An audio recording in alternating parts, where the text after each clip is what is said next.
ओडिशा फेरिले पश्चिमबंग में अटक 155 ओडिया। ओडिशार पश्चिमबंग मेदिनीपुर पंचुखड़िका अंचल में जैनिक कबिराज पाखक जाते लोके। ओडिशार लोक जानीपारे स्थानीय लोके मारणास्त्र धरी से अटक रखिते।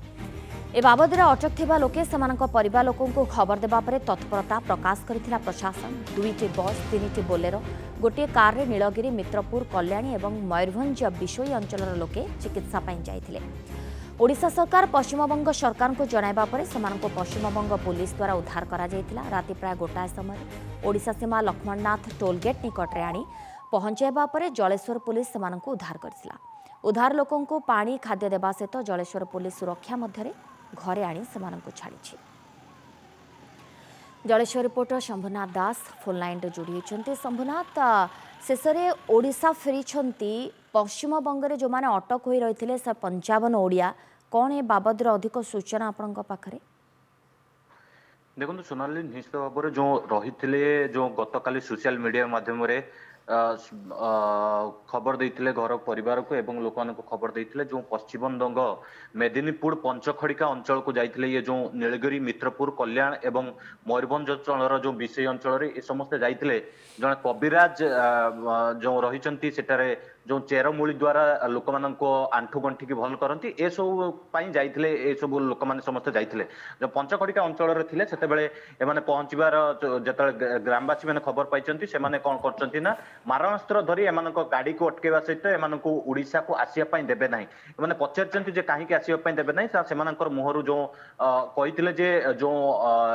बांग्लादेश रे हिंसाकांड घटी जहाँफल कि ओडिशार किसी लोक मैंने जो फेरी करुँच फेरी करी जो मैंने जीविका पश्चिमबंग आसी ओडिशा कर जो अटक कर पिटामारा कर जो भाव में ओडिशा अजैत्य निर्यातना दि पश्चिमबंग लोक मानू से नहीं एम अटक रखिते मारणास्त्र जबत करते जहाँफल कि गोटे स्थान में रखा जाता सोशल मीडिया माध्यम जनइले आमको एठारे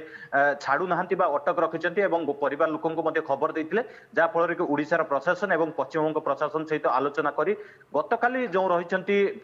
विलंबित राति पाखापाखि 1:10 समय कि जो रही लखननाथ टोलगेट निकट में जो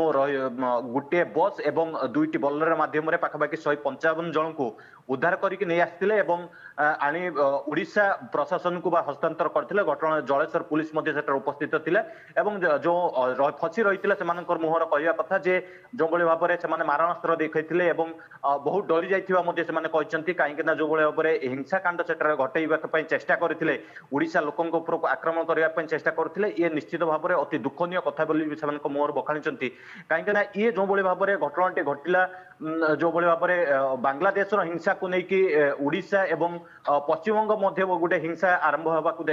देखागलानी निश्चित भाव में या निश्चित भाव में प्रशासन आंखि नजर रहा आवश्यक कहीं पाखापाखि 300 लोक जहाँ फसी रही जहाँ आम पाखे सूचना रही है आउ कि जन जो 155 जन काली जो बस जुगे बोलेरो जुगे फेरी आउ कि जन जो मैंने रही ट्रेन जुगे फेरी शंभुनाथ जेते जन भी फसी रही किछि जन फेरी आछंती आउ किछि एबे भी सेठारे फसी रही कि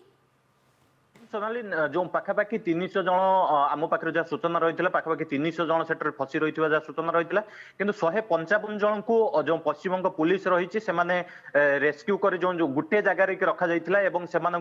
बस जगे जो बोलेरो जाते से रेस्क्यू कर आउ किसी जन जो रही जो ट्रेन रे जाते ट्रेन जगे भी किसी जन को पठा जाइए आउ कि रही जाइए भी आशा करा भी डर बसद किसी स्थान लुचि कहते जो मैंने फेरी से इे सियाड़े पलि जाते भी रही जापारती किसी फेरी आसना सूचना रोचे सोनाली। बहुत बहुत धन्यवाद शंभुनाथ आपन सूचना फर्स्ट विजुअल आपने देखिपुंट जो भाव में बांग्लादेश रे अराजकता यार प्रभाव ओडिशा एवं पश्चिमबंग भितर देखा मिलला। किछि लोक ओडिशारू जाइथिले पश्चिमबंग कबिराज को देखा करने किंतु सेठारे फसी रही ओडिशार किछि ओडिया लोक माने सेमानंको अटक रखिले पश्चिमबंगर किछि लोके एवं मारपीट करथिबा मध्ये अभियोग होइतिला। या परे पश्चिमबंग पुलिस माध्यम रे ओडिशा पुलिस को जोगाजोग करा जाइतिला एवं समस्ते सुरक्षित फेरी आस्थिबा सूचना रहुछि। किछि बस बोलेरो सहाय्य रे समस्तंको ओडिशा को अणा जाइछि। बहुत बहुत धन्यवाद आपनको सूचना पाए।